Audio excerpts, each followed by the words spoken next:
Good morning, everyone. It's nice to see a big crowd at 10 in the morning to listen to a session which is a book for children, books for children. So last time I interviewed Esther Duflo, it was about economics and how India is faring and how do we look forward during the pandemic. And this time I was quite curious that I would be interviewing you for books on children. So, ഈ പുസ്തകങ്ങൾ ഇത് actually മൗലിക അവകാശങ്ങൾ എന്നാണ് ഈ പുസ്തകത്തിന്റെ പേര്. ഇത് 5 ഭാഷകളിലാണ് ഈ പുസ്തകമുള്ളത്, including in Malayalam. Pratham books ആണ് ഈ ഇംഗ്ലീഷിലെ പുസ്തകം, അതായത് the English book is called Poor Economics for Kids. I think ഇവിടെ കുട്ടികളുടെ എല്ലാവരും you should buy the English and the Malayalam versions for your children. അതായത് പാവപ്പെട്ട ആൾക്കാരുടെ economics എന്താണ്, how do the poor people of our country live, how do they operate, how does economics work for them. That is what these books say. മലയാളത്തിൽ 5 പുസ്തകങ്ങളാണ്. മേസും നാജിയും, അതായത് it's about migration to a city, or from a village to a city. The second book is about elections and women contesting in elections. There's a book about how healthcare is not accessible in most rural parts. So it's a collection of 5 books in Malayalam. And I want to first ask, when did this idea first strike it?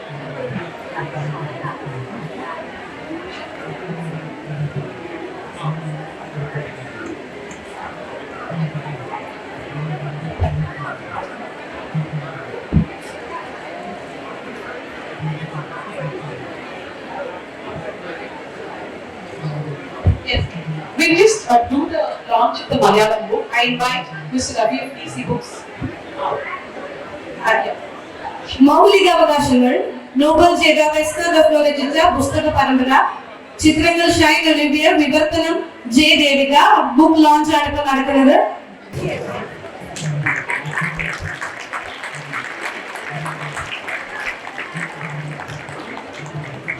Thank you, Esther, for launching this book and Cheyenne. Pratham Books has translated this book into 6 languages, and you can enjoy these books in your mother tongue languages. Thank you. How did you first think of writing a book for children? Why did you think that it's necessary to talk about economics to children? Good morning. So the truth is that I always wanted to write for children. Even when I was a child, like these kids, it was so heartwarming to be here for the Kids Prize, because when I was a kid, I wanted to write books for kids. But I guess I was not as talented as these kids because I didn't get a chance to do it until much later. I didn't have a book in me until much later. So this was really a dream of mine from forever. And maybe I had to wait till I had a lot of life experience and things to say so that I could write a book. So that's the true truth. Now, it also turns out that when we wrote Poor Economics for Adults, we realized that there was a lot of power in the stories, that grown-ups were usually very fascinated by the stories, and that's how they learned. That's how they really got the concept that we were trying to get across in the books. So I thought this would be a very powerful way to just do away with the rest and focus on the stories, and that it would be a way to speak to children.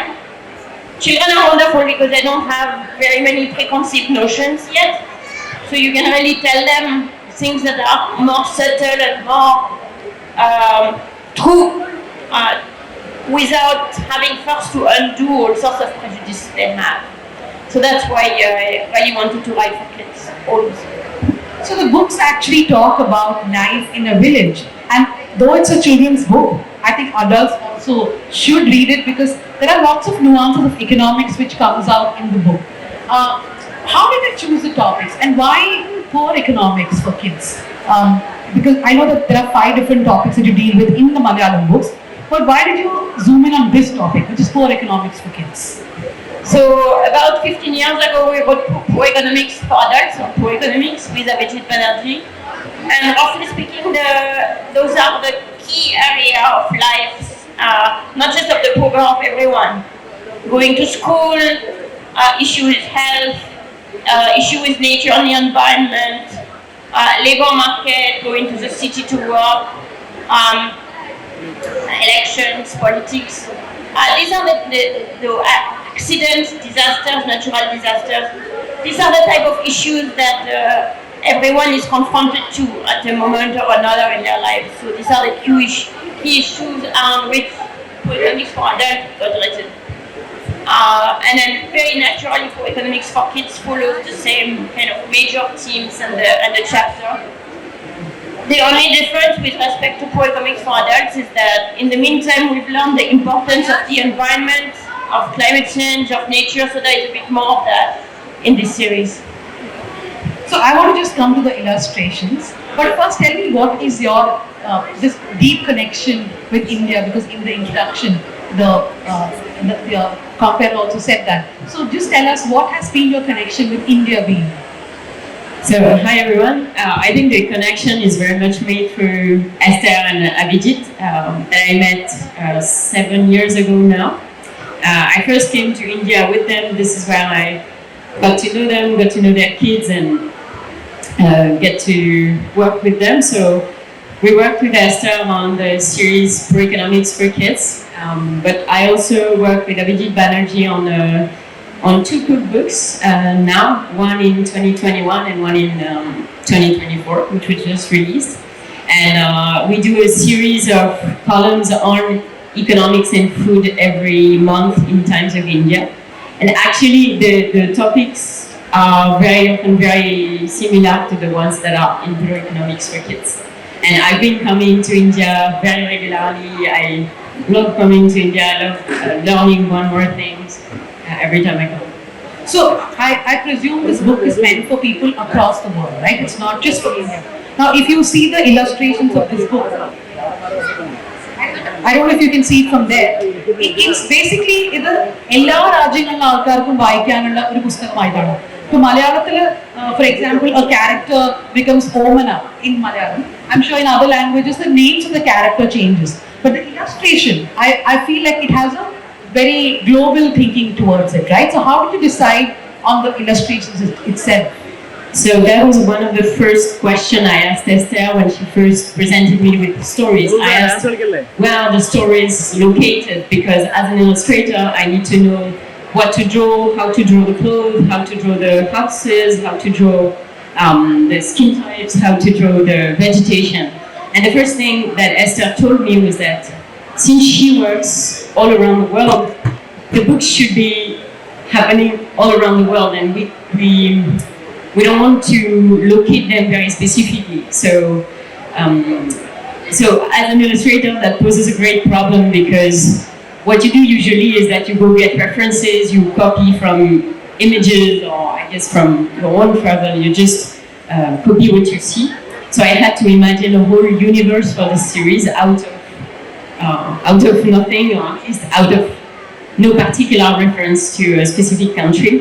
So this is why I went for this is why we decided to go for a bit geometric, stylized style with unrealistic colors also. You'll see that the skin types are not realistic ones. We just wanted to give the impression to the reader that this could happen in their country, but not exactly, and so not to locate poverty somewhere in particular. But did you have to improvise country-wise, or was it done the same way for all the books, for all the languages? So I guess I just, my work was to create the universe, was to create the aesthetic, and an aesthetic that would run throughout the series. Here you can see 5 books, but actually there are 10 books, and the universe just expands. It is all set in a village, and gradually you get to meet every character in the village, one more kid in every book. I don't know, the shopkeeper, the schoolmaster, the pharmacian, etc. Yeah, and it's all the same. There's no change in the illustration from country to country. In fact, we had an interesting experience with a Chinese publisher, who asked us whether they could change the illustration to make them more palatable to China. They were like, no, you cannot. You absolutely cannot do that. This is meant to be for everyone, for the whole world. And they agreed. So this was really, this is really important because in a lot of the writing for children, and in fact in a lot of writing on poverty gets very much localized into one place, and then it becomes connected to a particular culture. And there are of course things that are specific in each culture, but there are also aspects of poverty that are not specific, that are problems that you will find in every country, in every settings, and that's kind of what we want to highlight. And that's why I made this request of not locating it geographically. And the names of the characters, some of them come from various countries. So for example, the character in the health book, she's called Afya, and that means health in Swahili. Tumpa is could be it's a dark name of someone we know in West Bengal, although I changed the spelling. And some of the names are just Nilu could be Nilufer, but it could also be a name that you would find in the Middle East. And then there are some names that I just made up. In fact, we had a conversation with our publisher of the English version, Chiki, who was like, some of your characters are really like sci-fi names. You want to keep that? I was like, yeah, we want to keep that. Because we want to have these people coming from... we shouldn't be able to place them. It should be... that also contribute to making the book generally accessible and playful. But I think some of the names work well for Kerala. Because we have lots of names which are just 4 letters, like Nesu, Nyoy, all those I thought worked well for Kerala. So when you wrote the book, there are 5 different topics, right? You talked about the Chinese publisher who wanted different illustrations. But are the problems universal? For example, one book deals with migration, how people go from a village to a city for work, and during the pandemic they had to walk back to their towns or to their villages. The other book is about women in politics. For example, it's always the man who's chosen to be elected. And even if the woman becomes the person who represents a village, it's said that she's just a proxy. She's never given the credit of actually being a panchayat president or whatever. So are the problems that you discuss really universal across developing countries? Mostly. If you take the example of the woman in politics, you could say, well, this is really closely modeled on Indian institutions because, first of all, there is village level politics, there are village level elections, they are democratic and they are democratically contested. And that's a specificity of India, which is the biggest democracy in the world, and has this very active village politics, Kerala particularly so. And also, there is a reference, implicit reference to the reservation for women, to the reservations for seats, and the research that it is based on is research that I conducted in India. So you might think, well, this is kind of very much located in India. But at the same time, the topic that I dwell on in this particular are also very universal. For example, women not being recognized for their role. That would be everywhere. That's not just in politics, it's also in business. Women not wanting to create a conflict with their husband by being too successful is something that you will find everywhere. So say even if China doesn't have village level election, they have those problems anyway. So a lot of the themes would be trans country, even though the specificity of the stories might echo more context than the others. And the Chinese kids will be able to understand the stories as well. So about illustrations, though the book is largely about poverty, right? The illustrations don't strike you as a stereotype of poor people, of what we would imagine them to be. So what is the kind of attention you paid to make sure that none of these illustrations are stereotypical?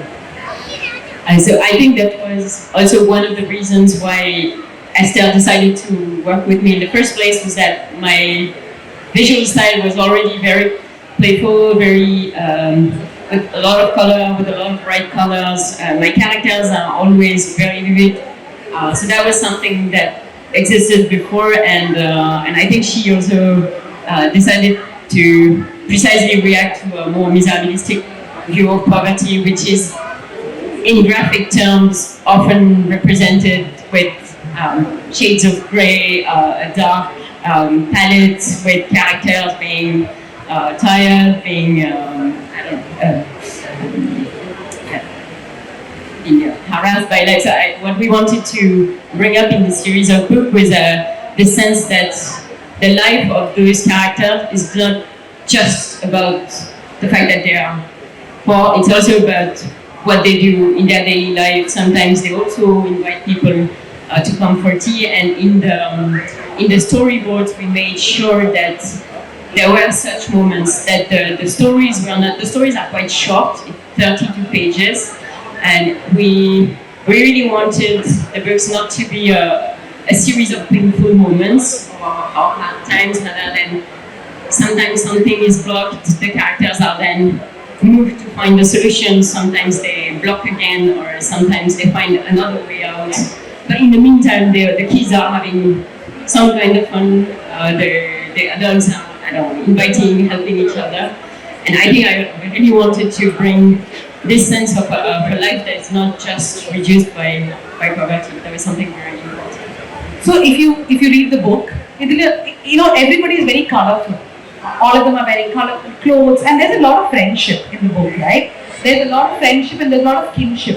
Ella Kathagalum, they basically, let's say there's a girl called Omana and a brother, or her relationship with her mother, her father, and how her friends behave in school. So the stories are full of friendship, right? So how did you draw these characters and the friendships and the kinship?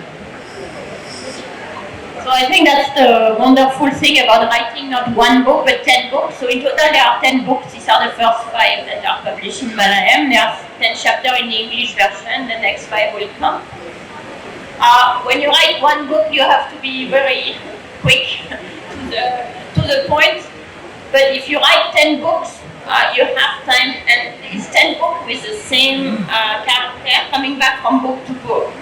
So each book is titled by the name of the main character for that books, and it rotates. Each book gets its own different character, except the first one and the last one that have the same main character.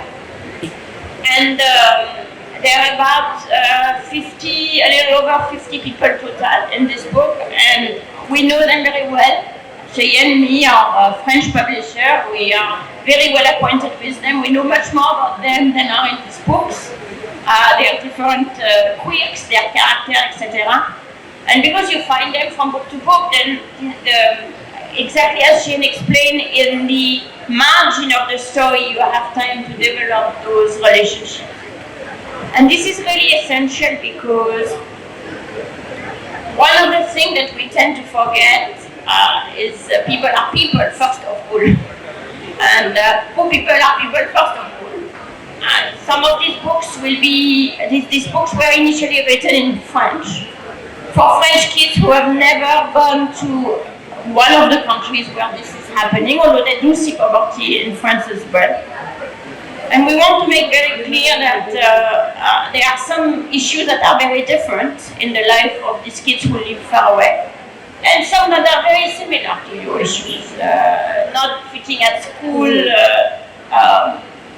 doing some mischief or something like that. That is something you will find everywhere.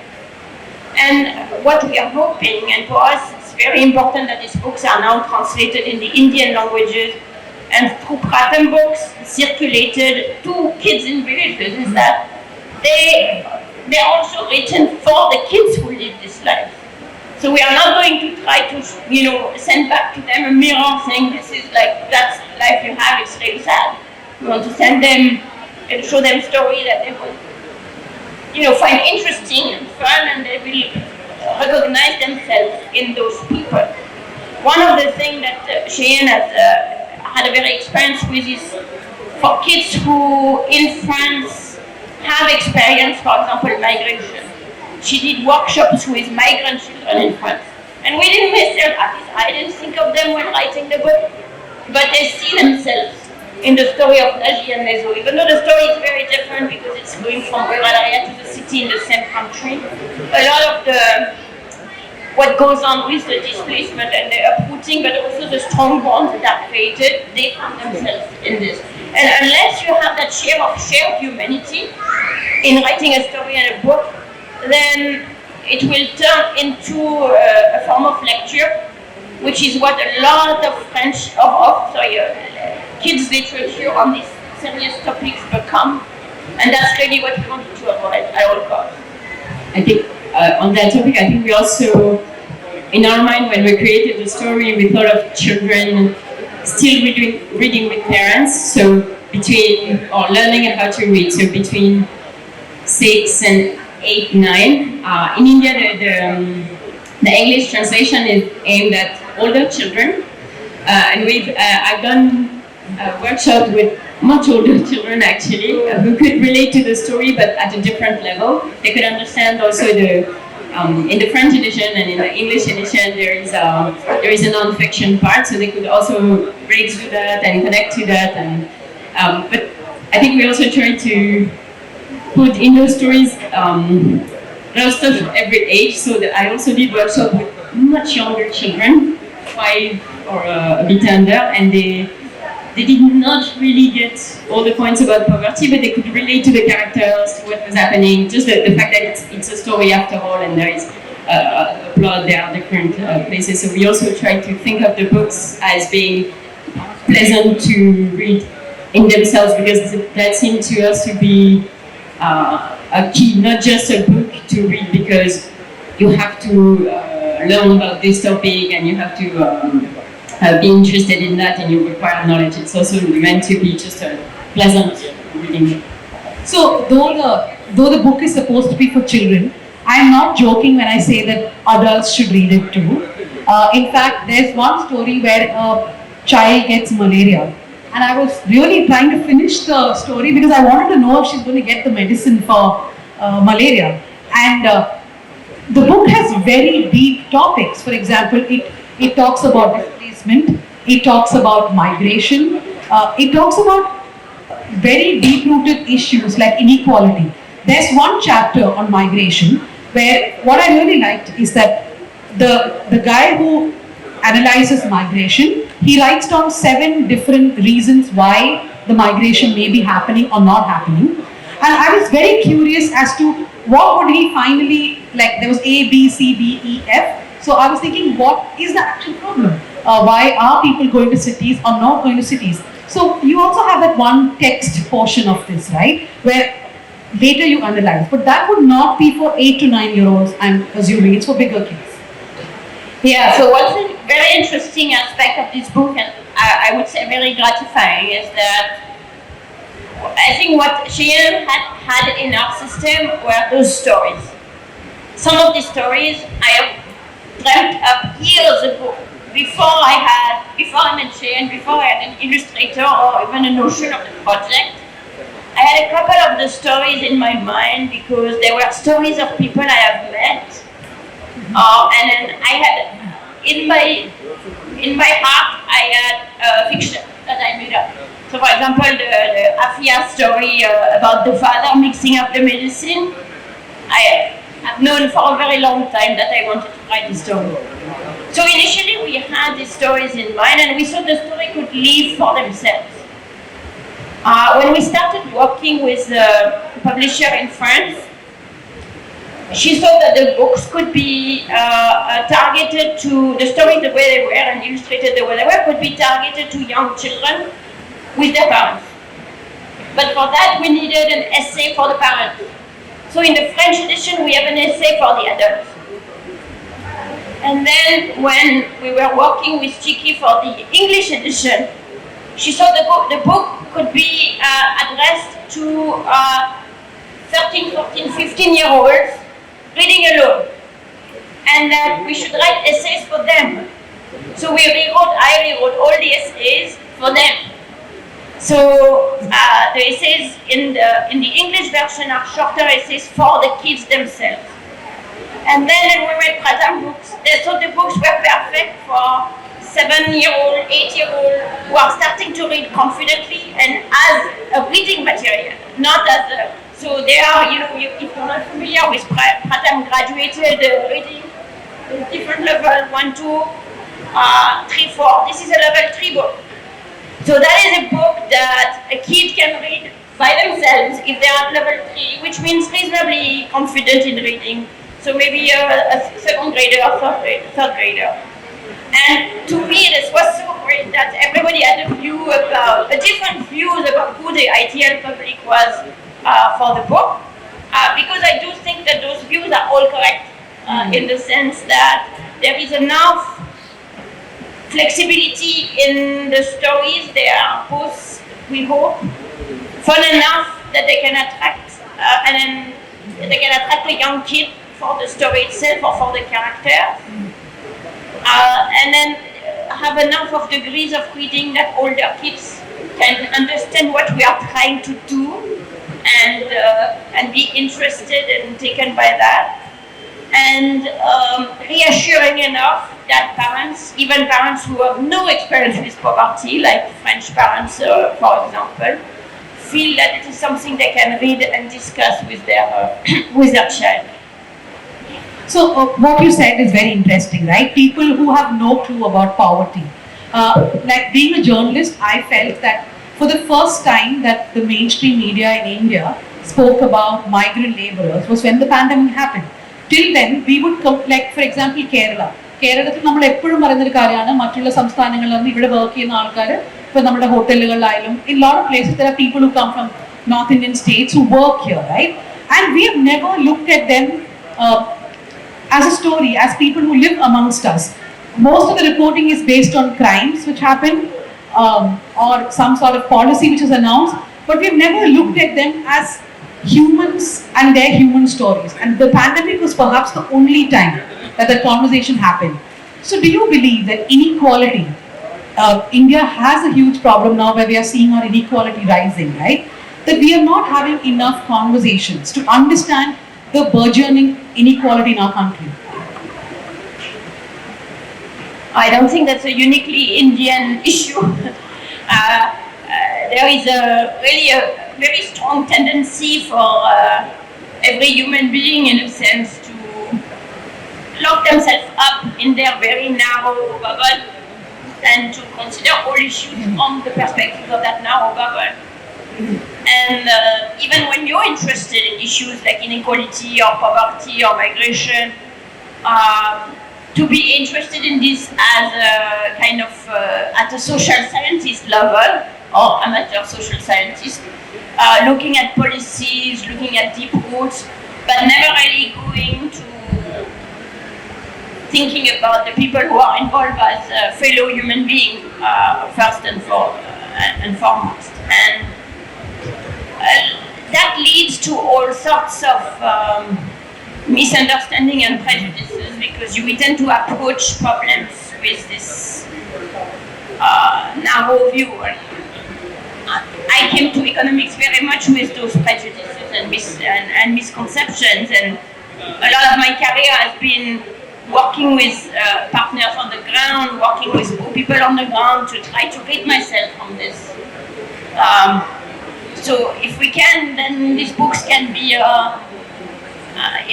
can accelerate a little bit that process for people for whom otherwise it would be quite far. And yeah, I think one way in which this complexity translates in the book is that regularly in the books you'll see that there is one full page which is dedicated to a character who speaks. And it can be a bad character, a good character, a medium character, everyone.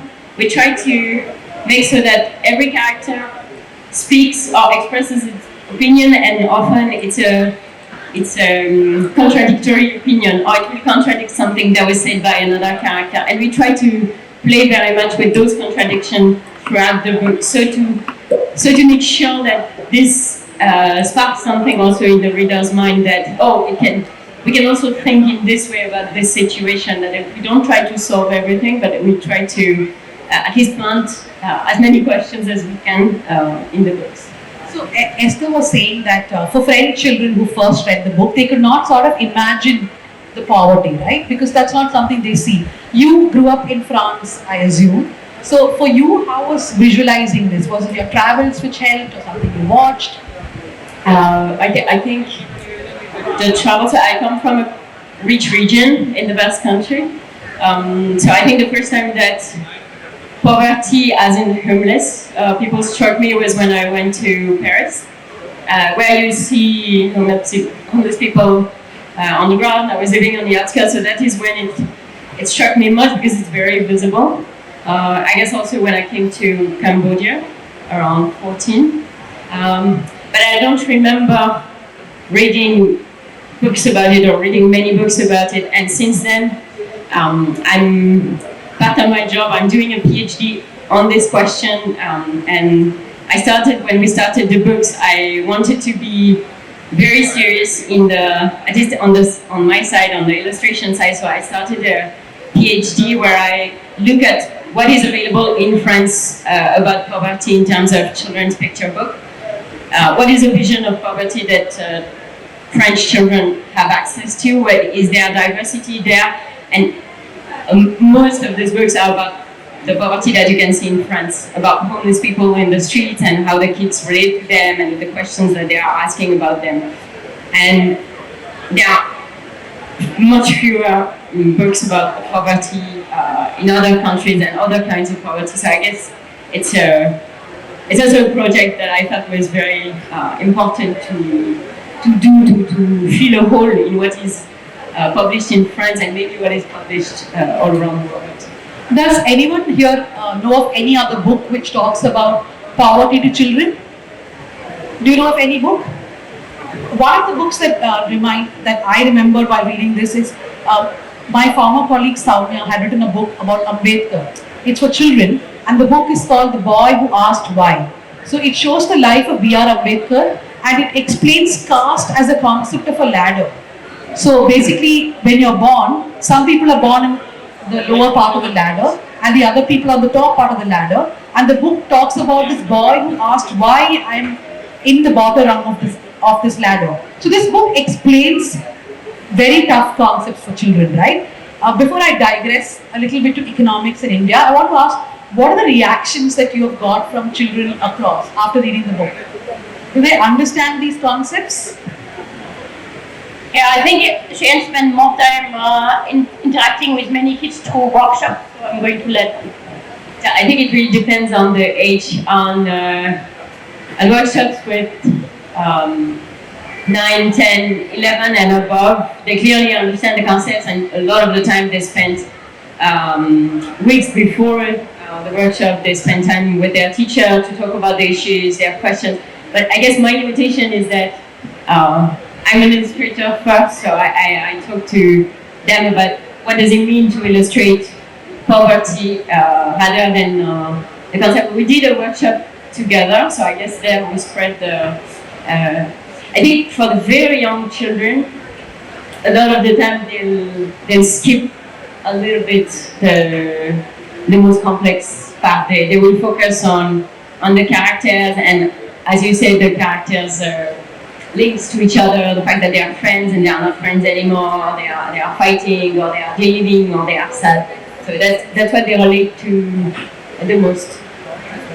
But when we launched the language editions last summer, we spent a lot of time with kids here. And mostly, I would say, many kids from relatively affluent urban households in Kolkata, in Delhi, etc. And we were really struck by how deeply they had read the book and how smart their questions were and how they understood it. So we had several sessions with kids asking questions, and no offense at all, but we got some of our best questions from these sessions. So which makes me think on one hand they understand, and also which was a little bit my kind of starting point in writing this book. They also understand what they don't understand. They don't come to the books with a very preset vision of what it should be. So some of our deepest insights, I think, came from those sessions. So I would say, yes, they do. At least the Indian kids do.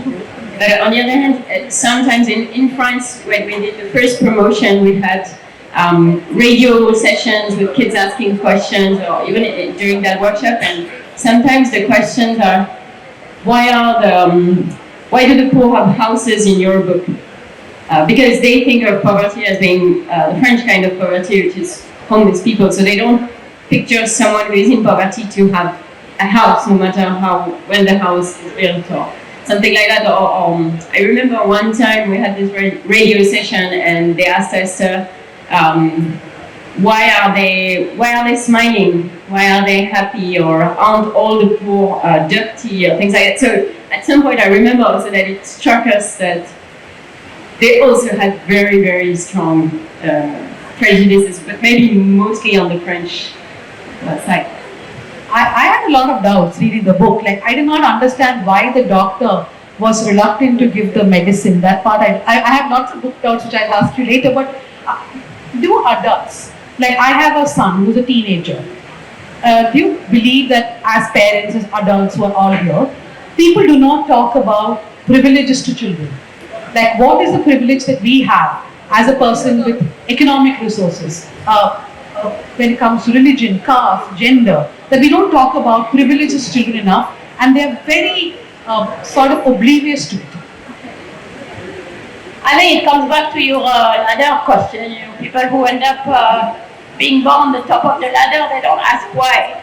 Because, you know, if you're doing great, it's always better to think it's because of your own achievement and your own strength. And in fact, there is a very strong, it's even presented, I think, as a pedagogical approach that's important, is to kind of tell children that what matters is effort and grit, and are you going to, do you really try hard? So, as a result, as parents of two very privileged children, I also fall prey to that in saying that basically they probably think that all they have is a result of their hard work. Because every time they do something and they work hard, I say, oh, that's nice, you work really hard on this. So that's, whereas, 99.9% of the path towards where they got is just by virtue of being born where they got born. And that is something that I think we forget for ourselves as individuals, and we forget even more for our kids, or even if we don't forget, we on purpose don't say it because that's a hard thing to say. So in that sense, I think showing these stories where it was very important for me to show that these characters have a lot in common with kids anywhere.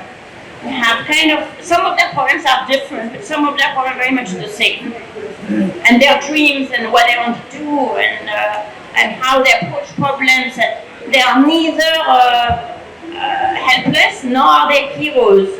Another kind of problem of often the representation of poverty in children's literature from Cheyenne's work is that if the poor are not represented appropriately, either they are complete victims, or on the contrary, especially the kids, they are heroes who are solving the entire problem.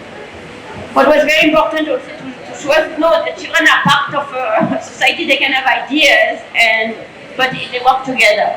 For example, in a book that it's in the second part of the book, so not in this series but in English, Tumpa is saving the trees, but she does it, I kind of put it very explicitly in the context of the Chipko movement.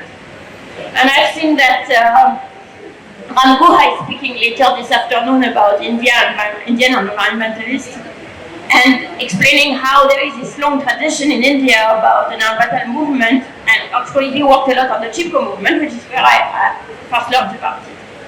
And in the book I don't pronounce the word Chipko, is not present, but what you have is the kids are really troubled because they know that they overhear that the trees are going to be cut, and they go see an older woman in the village who can tell them about what they did when they were young. And of course, the Indian reader of a certain background will remember the Chipko movement. They will say, oh, this is the Chipko movement. For the teenager, it will be in the essay. For many other people, they will never know it was a Chipko movement, but they will know that we are not, as Kamala Harris' mom used to say, she's from here, you didn't fall from the coconut tree. There is a whole tradition in which people inscribe themselves, and children can do things, but not alone. They can do things as part of a community, and also part of lineage. So that's kind of where we try to be of navigating this line, saying there is power in every one of us, but at the same time we also are the product of our forebears. And maybe for people of privilege who read this book, children and adults, it will make them understand that you can be just as smart, just as talented, just as full of grit, but if, for example, in the first book, no one has realized that none of the kids can read, then that's going to be an issue. So, for example, I studied in this town called Calicut in Kerala. So now when I speak to my schoolmates, they tell me that, but we were not casteist, but we were never bothered about caste.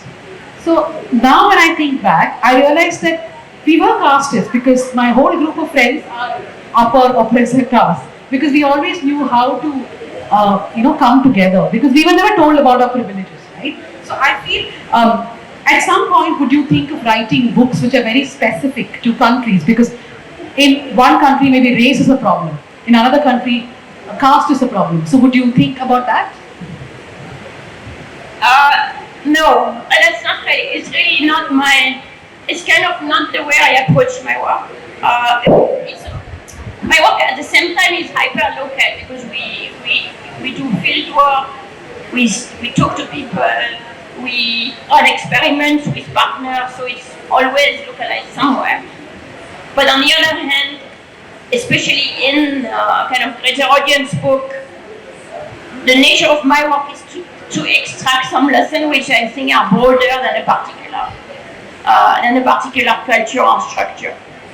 Not to say that these are not important to write these books, it's just not the books I write. Okay, so we'll go to some audience questions. I loyally stuck to the book while asking and not about India's economics. But let's see what the audience throws up. Yes, we have. Okay, good morning, ma'am. And we are honored you are here this morning. Okay, children are the most vulnerable victim of this poverty. At the same time, there are a minority. They are not children. They are not even too aware about this poverty. What children can do to curb this challenge, poverty? What children can do to take up the challenge of poverty.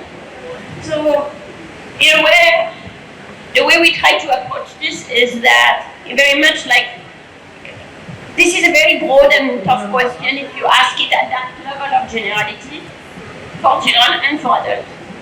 So that's why each of the book is on a different topic. And there are things that people can do at all levels. And so we are trying to very much focus on solutions. And in each of the book, there is a solution that is kind of to the problem, or at least partial solution to the problem. That is always based on research, so in principle has been tested. For example, in the first book that's on education, the problem is the teachers are not managing to teach the kids, and nobody can read. That's very an issue in a lot of places in India, not Kerala. And there is a solution, one that was pioneered by KATHA, and that I spent a lot of my life evaluating.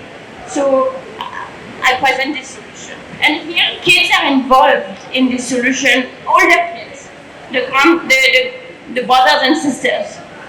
They can be trained to help young kids learn to their letters or their numbers in school.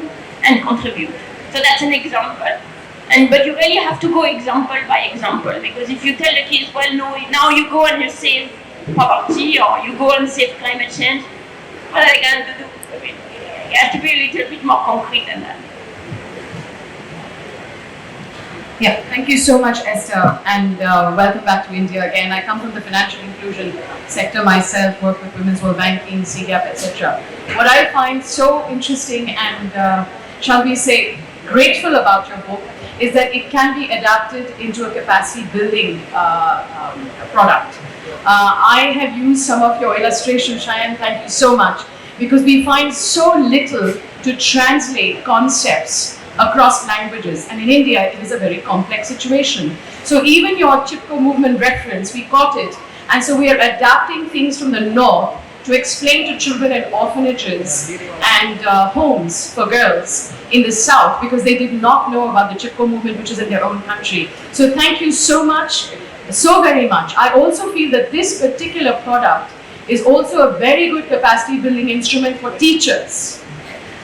So it's not just about kids, but it's also translating very complex concepts to help explain to parents how to educate their children about the world around them, and also for teachers to translate conceptual ideas which are very difficult to frame. So it's a big thank you, and I would love to hear from you whether you've looked at this product in this myriad ways of capacity building and educating the educators and parents who are also educators. Thank you.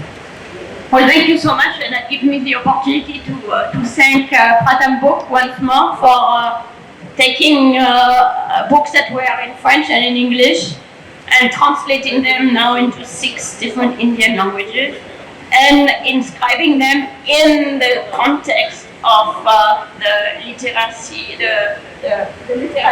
series, so that they are not they are not separated. They are very much part and parcel of the Pratham pedagogical approach. Very much because this is, when we wrote this book, from the very beginning, this was our hope, that this would take place and go to the schools and be used by teachers. And the fact that, of course, it's available in 6 languages makes that even more possible. It's also why there are not too many words. The words are well chosen, but not too numerous. One line of text, very transparent and hopefully clearly written, for it to be immediately usable. And the hope exactly is that people would, teachers, educators, people from the social sectors, would actually make these things their own. And as far as we are concerned, if someone takes the book and write other stories, with kids they write different endings, they make the stories their own. That is, of course, that's why it's there.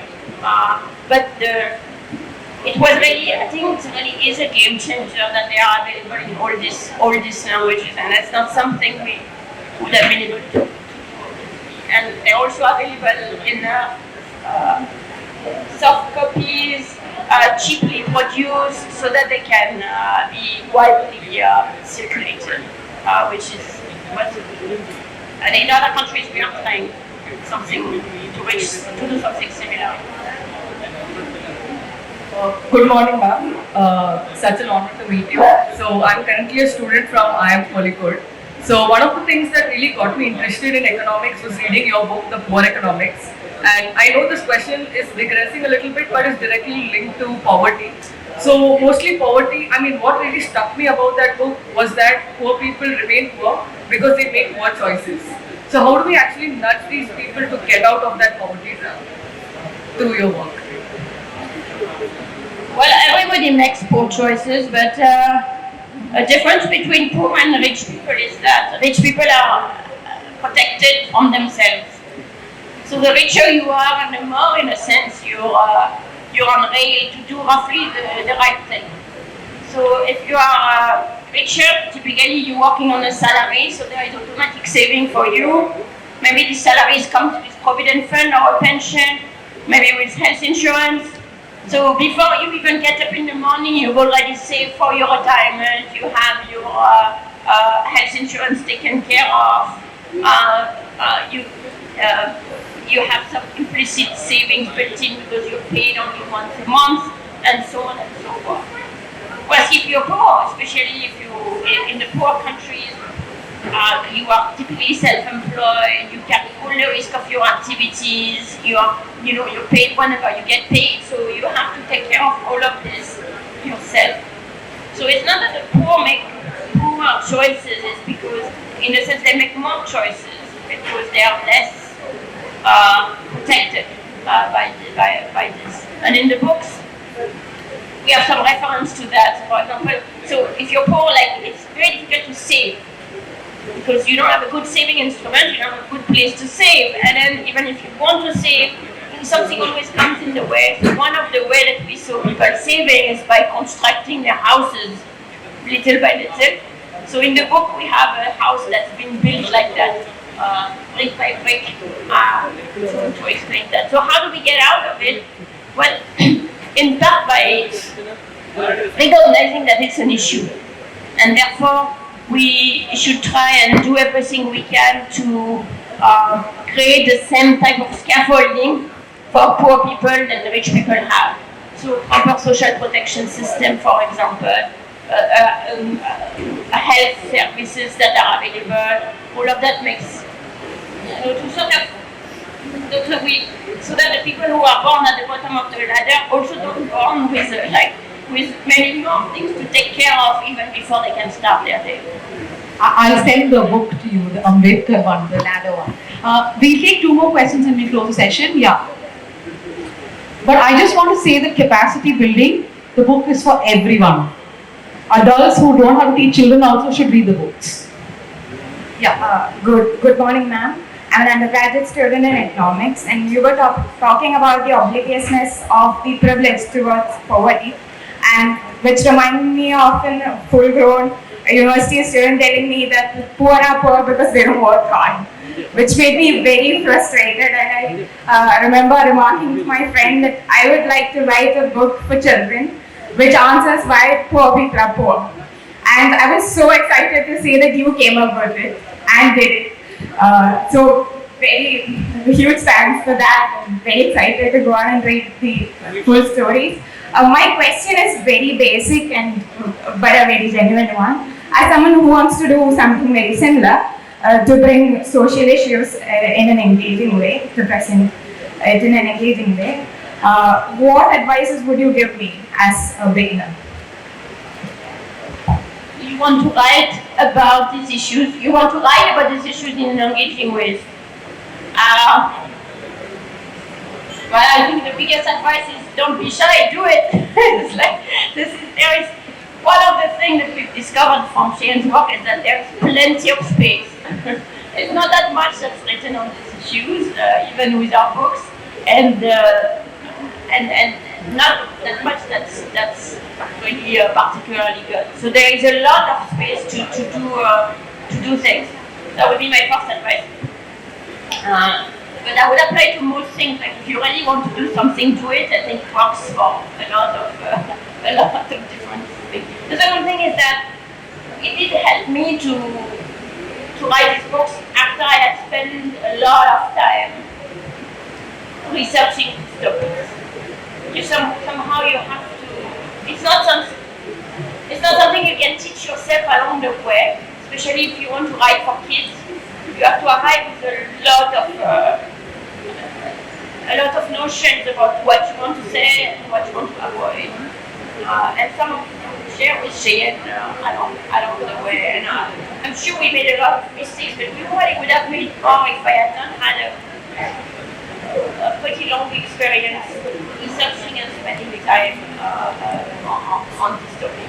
Whereas if you write for adults, you can teach yourself as you go. You can make mistakes. When you write for kids, I think the level of exigence on yourself must be. The questions they ask will be very high. I think just on the creation side, it matters a lot to not use the characters or the scene just as a way to get to the point you want to teach the kids, but really think about how is this a good story, how those characters are complex, how they are interesting, how also what makes a good fiction, what makes a good book. And sometimes that's a question that arose when we made the books, is sometimes we wanted to put too much concept into one story and we had to shed some because we realized that this would make a bad story. It would make for more content, more information, but it would make a bad story, and in the end it has to be pleasant to read, interesting. You have to get into the minds of the characters, and especially for kids, they'll be interested about the topic of poverty because they are interested in the characters, because they like the characters, because they find them complex, and something happens to them, so they want to know why. So I guess that's something that is very important to. And the endings are not predictable. For example, in the migration one, there's one guy who seems to have a happy ending while the other prefers to stay back in the village because he's too spooked to go back to the city, right? So that's something we really made on purpose, which is to sometimes 3/4 of the way makes you think that this is the end of the story. Like, for example, that the kids they won, they prevented the deforestation, and the book could have ended there. It would have made for a perfect children's book ending, but we always wanted to add another ending, something that brings the question further. Now that the trees are saved, what do we do? Because the main problem was that it was too hot and they didn't have the money because the crop failed. So I think we always wanted to bring this second ending, which is unpredictable. Yeah. One of my favorite author for children is French author called Emmanuel Guibert, and he also writes about a world. These people are little animals, they are kids, these are things that are happening in a much more familiar environment. These are mostly kids in a school. But one of the things that I love about his stories is that the ending is always an opening. I think life is like that there is not usually a closure and everything is super simple and square, but too often stories are like that, especially for kids, and we were trying to avoid them. To show that, okay, the end of the book also has to be an opening for thinking more. And that's why the ending are a little heavy. Okay, thank you, Esther, and thank you, Cheyenne. So it's not every day that you have a Nobel Prize winner writing for kids, and that too on economics. So after this, head to the bookstore and do buy the books. Thank you very much for joining us here at the Kerala Literature Festival. Thanks to DC Books, and thanks to everyone present.